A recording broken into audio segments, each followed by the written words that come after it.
Assalomu alaykum hurmatlilar. Bugun biz sizlar bilan vertikal harakatlardan xususiy holatlar bor shularni ko'rib chiqamiz. Ya'ni ikki jism bir xil boshlang'ich tezlik bilan birin-ketin delta t vaqt oralatib yuqori yotgan vaziyatdagi xususiy holatlar bor. Shularni ko'rib chiqamiz. Misol uchun mana sizlar ko'rib turibsiz, bizda ikkita jismlar bor.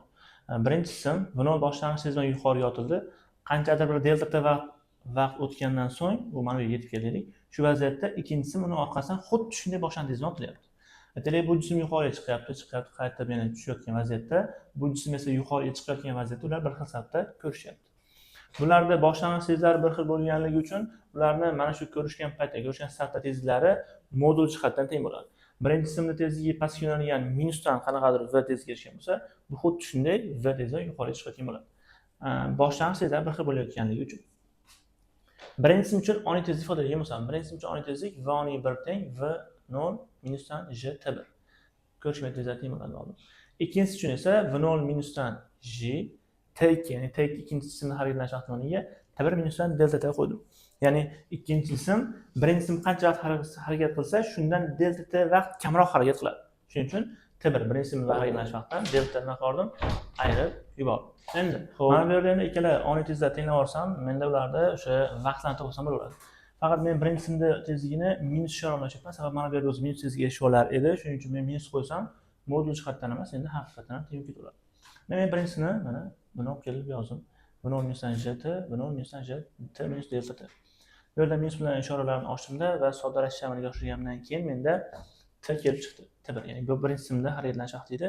T1 teng v0 taqsim j plyusdan delta t taqsim 2. Ya'ni bu birinchi jism otilgandan boshlab to yuqoriga chiqib qaytib kelib mana shu yerga ko'rishgungacha qancha vaqt ketgan bo'lsa, t1 teng v0 taqsim j plyusdan delta t taqsim 2 bo'ladi. Bu bizda birinchi jism otilgandan boshlab ko'rish vaqti edi. Xo'p, endi men mana bu yerga yozayman. Mana bu qarshi bizda t2 ni beradi. Ya'ni ikkinchi jismning harakatlanish vaqtini beradi. t1 minusdan delta t.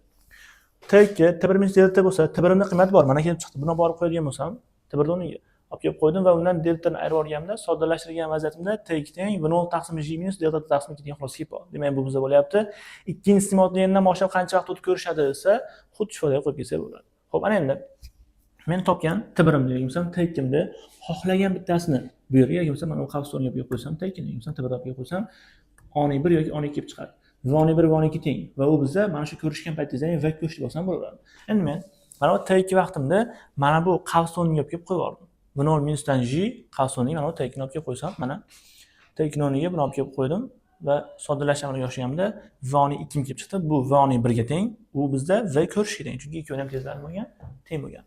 Xo'p, endi ko'rishgan tezlari j delta t taqsim 2 degan bo'lsam, bu bizda ko'rishgan ondagi tezlari bo'ldi. Endi ko'rishgan paytda birinchi jism pastga, ikkinchisi yuqoriga harakatlayapti. Bu ya'ni yo'nalishlar o'zaro qarama-qarshi.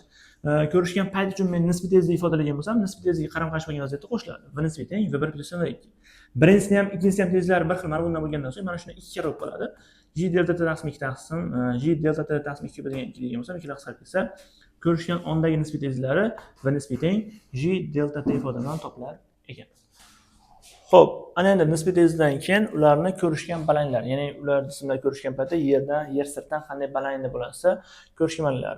Endi v0 boshlang'ich tezlikdan otilyapti va v ko'rishgacha, masalan, v oniy 1 yoki v oniy 2 ga yetib boryapti. Shu vaziyat uchun ikki tezlik orasida foydalanadigan bo'lsam, h ko'rishgan teng v0 kvadrat minus v ko'rish kvadrat taqsim 2j. Endi v ko'rishni men bu yerda topib olgandim. Ko'rishgan baland tezliklari j delta t taqsim 2. Faqat shuni o'rniga qo'yib qo'ydim xolos, yoyib qo'ydim. Bu bizda bo'ldi, ko'rishgan balandlar bo'ldi. Endi ko'rishgungacha har birini o'tgan yo'li borda, birinchi jism yuqoriga chiqib qaytib tushadi. Ikkinchisi faqat chiqadi xolos ko'rish uchun. Birinchi jism ko'proq yo'l yuradi, chunki u chiqib yana qaytib tushish kerak. Shuning uchun biz birinchi jismning yurgan yo'lini ifodalamoqchi bo'lsam, v0 ning kvadrati plyusdan v ko'rishning kvadrati taqsim 2 desam, birinchi jismda ko'rishgungacha yurgan yo'l kelib chiqadi. Va mana v ko'rishganda yana yoyib qo'ydim. Bu bilan endi bu h ko'rish bilan nima bo'lyapti? Formula o'xshash, faqat ishorasi bundan bo'lyapti, plyus bo'lyapti xolos. Bu bizda ko'rishgungacha birinchi jismda yurgan yo'li bo'ldi. Ikkinchisi esa faqat chiqadi xolos. O'sha ikkinchi jismda ko'targan balandligi, ya'ni h ko'rish balandligi teng bo'laveradi. Ikkinchisi yurgan yo'li sifatida men h ko'rish olsam bo'ladi. Bu v0 kvadrat minusdan v ko'rishning kvadrati taqsim 2 bo'lib qoldi. Demak, bu bizda ko'rishgungacha ikkinchi jismning bosib o'tgan yo'li. Endi aytib o'tdik. Birinchi jism faqat chiqib tushyapti, ikkinchi jism chiqyapti xolos. Ular yurgan yo'llari farqi faqat ana ikkinchi jismda ko'rishgan balandlardan yuqori chiqib tushish bo'lyapti xolos. Endi o'sha birinchi jismni ko'proq yurgan yo'lini ifodalamoqchi bo'lsam, s ko'proq yurgan yo'l. Mana bu S1 dan S2 ni ayirib olsam va men o'sha v ko'rishlar yo'yorgan bo'lsa, menda xulosa kelib chiqib qoladi. S ko'p yurgan yo'li teng j delta t kvadrat taqsim to'g'ri ifoda bo'ladi. Bu o'zi xususiy holat, ya'ni ko'rishgunga qadar birinchi jismni ko'proq yurgan yo'l. Qancha ko'proq yursa, yo'llar farqini topingsa, xuddi shu ifoda qo'yib qo'ysa bo'ladi. Endi biz bitta misol ishladik, например, sifatida V0 da, ya'ni 40 olyapmiz. Ya'ni ikkita jism bir xil boshlang'ich tezliklar bilan, 40 metr taqsim etilgan tezliklar bilan delta t vaqt, ya'ni x sekund vaqt oralatib birin-ketin otildi. Birinchi qism otilgandan boshlab qancha vaqt o'tib ko'rishadi desa, V0 taqsim j plus delta t taqsim 2 edi. V0 ga 40, delta t ga 2 qo'ydim, 40 ni 10 ga bo'ldim, 2 ni 2 bo'ldim. 4 ga 1 ni qo'shsam 5 sekund o'tib ko'rishadi. Ya'ni birinchi qism otilgandan boshlab xuddi shuni manfiysi bo'lsa, ikkinchi qismda harakatdan shart bo'ladi. Bu endi 4 dan nima qilamiz? 1 ni ayirib qo'yamiz. 3. Birinchi qism otilgandan boshlab 5 sekund o'tib, ikkinchi qism otilgandan boshlab esa 3 sekund o'tib ko'rishar ekan. Ko'rishganda tezlari j delta t taqsim 2 midi? J ga 10, delta t ga 2 sekund vaqt oralatib o'tadi, taqsim 2. 2 hisob bersa, demak 10.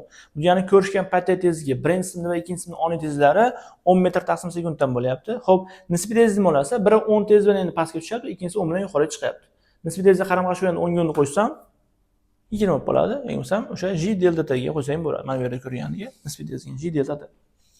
10 kere 2 ham 20 bo'laveradi. Xo'p, ko'rishgan balandlari bo'lsa, mana bu formulaga qo'ygan bo'lsam, 1640 kvadrati 10 kvadrati 100 taqsim 20 bo'lyapti. Ya'ni bu bizda 75 metr bo'lib qoldi. Xo'p, ana endi birinchisi ko'rishgan balandlari shu. Endi birinchi yurgan yo'l bo'lsa, xuddi mana shu ko'rishgan balandlar o'rtasi plyus bo'lib qolyapti. 1600 ga 100 ni qo'shsam 1700, uni 20 ga bo'lgan bo'lsam 85 metr. Demak, birinchisi 85 metr, ikkinchisi esa ya'ni ko'rishgan balandlari ikkinchisining yo'liga teng edi. Bu 75 metr o'tyapti. Yo'llar farqini topingsa, bu 10 metr. Ya'ni mana bu ko'proq yurgan yo'l.